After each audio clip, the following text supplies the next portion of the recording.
Hello, and welcome back to Space Engineers 1. With Space Engineers 2 out in its alpha stage, I see a lot of people asking if they should buy Space Engineers 1. The answer, in my opinion, is definitely yes. However, there is one slight little wrinkle, and that's the DLC.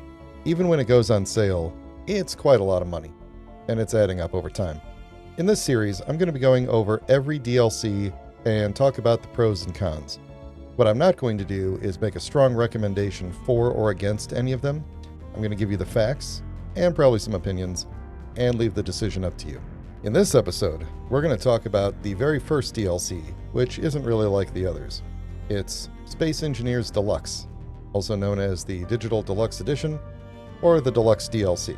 It was released on the 22nd of December in 2016, and received additional content updates on August 22nd, 2019, and again on May 13th, 2024. And it's only available for PC. Instead of new block variations like the other DLCs, Space Engineers Deluxe contains mainly behind-the-scenes content that can be found by going to the folder where Space Engineers is installed on your computer and looking in the Deluxe DLC folder. Inside, you'll find all sorts of concept art for things like drills, thrusters, planets, suits, ships, tools, etc. You'll also find what appears to be Keen Software House founder and CEO Merrick Rose's inspiration for Space Engineers from his childhood. In 2019, they updated the DLC to add comic book concept art as well. Now, despite what I said earlier, there is some in-game content included. The original release included a Space Engineers banner that could be used in the game Medieval Engineers for the folks who own both. For Space Engineers, it included the gold armor skin for blocks, and in 2019 they added gold skins for the suits and the tools to the DLC as well. Very swanky. I guess this next thing counts as in-game content, perhaps? I don't know, depending on how you look at it, but give me a moment to load it up here. Hang on one second. Any second now.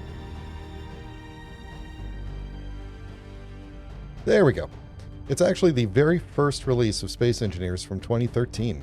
There's barely anything in this version of the game, but it's not too bad for feeding your nostalgia demon. You can explore the red ship, and use the red ship to explore the blue ship, you know, as you do. Yeah, I don't really know what you really do in this build of the game, but it's fun to have. Finally, this DLC includes the Space Engineers original soundtrack, or at least that's what it says. It actually includes a subset of the soundtrack, plus a bunch of other music from the in-game jukebox. The entire soundtrack is actually on YouTube, Spotify, etc., so you're not really missing much.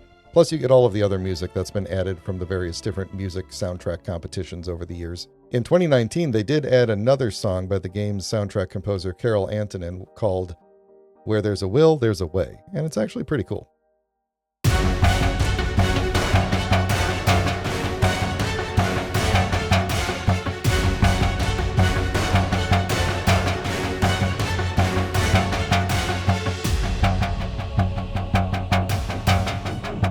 In 2024, to celebrate the 10th anniversary of Space Engineers, they added sheet music for 9 of the songs as well.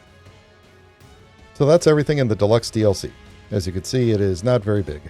If you found this interesting, please consider hitting that like button. I stream Space Engineers a few times a week, so please subscribe if you want to get notified when I go live. I'll see you all in the next video, where we will be discussing Decorative Pack 1.